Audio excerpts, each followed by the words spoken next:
Hi children, welcome to the class. In the last class, we have completed the prose part of Unit 4. In this class, we will learn the poetry part of Unit 4. The name of the poem is For a 5-Year-Old. The present poem tells us about the double-dealing nature of elders, the difference between what we preach and what we really practice. In this poem, a mother is speaking to her child. A child calls his mother and shows her a snail creeping into his room. The mother tells the child that it's unkind to leave the snail there lest someone should squash it. So, the child carries the snail outside and leaves it near a daffodil. Later, the mother realizes how cunning the elders are. Usually, one's gentleness is molded by words and not by action. We trap mice and shoot birds for our enjoyment. But here the mother shows great kindness to a snail as if she were kindness personified. The mother feels guilty of her actions.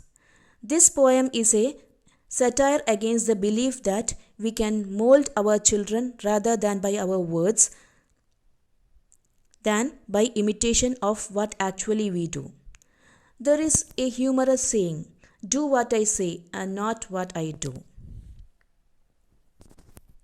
About the author, Adcock was a British citizen. She was born in New Zealand. She worked as a librarian in London. She writes about human relationships and day-to-day experiences. Adcock's poetry is typically concerned with themes of place, human relationships, and everyday activities, but frequently with a dark twist given to the mundane events she writes about.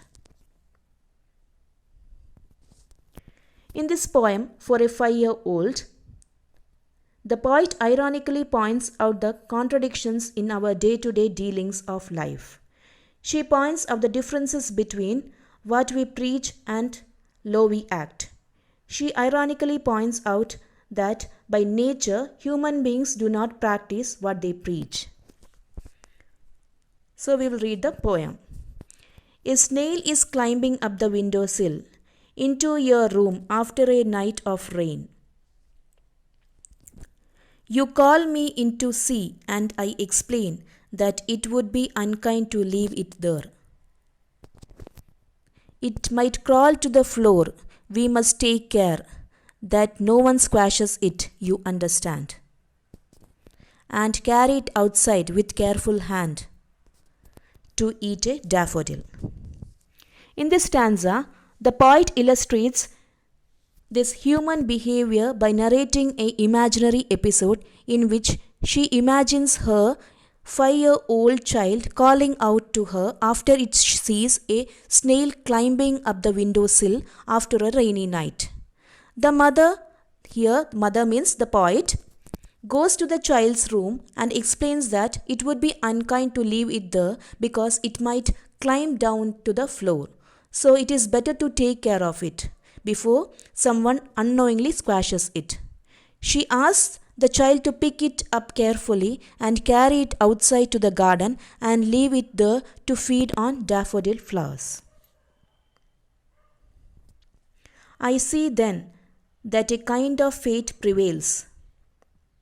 Your gentleness is molded still by words from me who have trapped mice and shot wild birds.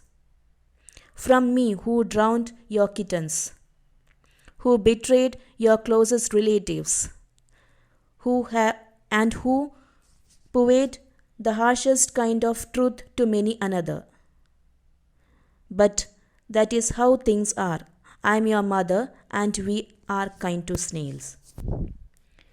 In the next stanza, the poet wonders why such a kind of fate still prevails, where people still believe that character is built by mere words of advice than by actions of others. She feels sad because the child believed in her words and acted gently with the snail. She feels sad but amazed because the child believed the words of her mother, who was actually not gentle in her actions. The mother had taken her words seriously, even though it knew that the mother had drowned the child's kitten and betrayed even her close relative. The poet had also conveyed such harsh truths to others. The harsh truth is that it is human nature to preach one thing and practice another, and that is how things go on in this world. She strongly believes that, being a mother of a child, she is right in advising her child to be good and gentle. And so both the mother and child are kind to little creatures like snails. So children, I hope you understood the poem. Now we will move on to the question answer session. Question: name the creature mentioned in the poem. Answer is snail. Question: who do you think is the speaker? Answer: the speaker in the poem is a mother. Question: who is the speaker addressing? Answer: the speaker is addressing her child. Question: what does the child want his mother to see? Answer: the child wants his mother to see a snail crawling up the windowsill. Question: what does the mother tell the child? Answer: the mother tells her child to carry the snail carefully outside and leave to feed on daffodils.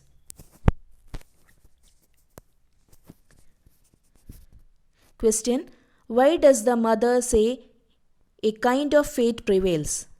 Answer: the mother feels happy that a child learns good manners and good behavior, and it develops a good character by words of advice and not by imitating others. Question: how has the mother treated other animals? Answer: the mother has not treated other animals kindly. She has trapped mice, shot wild birds, and drawn kitten. Question: do you observe any difference between the mother's treatment of the snail and her treatment of other animals and her own relatives? Answer: yes, there is a lot of difference between the treatment of snail and other animals. Other animals were treated cruelly. The mother treated the snail very kindly, and she advised her child to be kind to the snail. Next question: how does the mother console herself? Read the last two lines and comment. Answer: it is human nature to preach one thing and practice another, and that is how things go on in this world. She strongly believes that, being a mother of a child, she is right in advising her child to be good and gentle.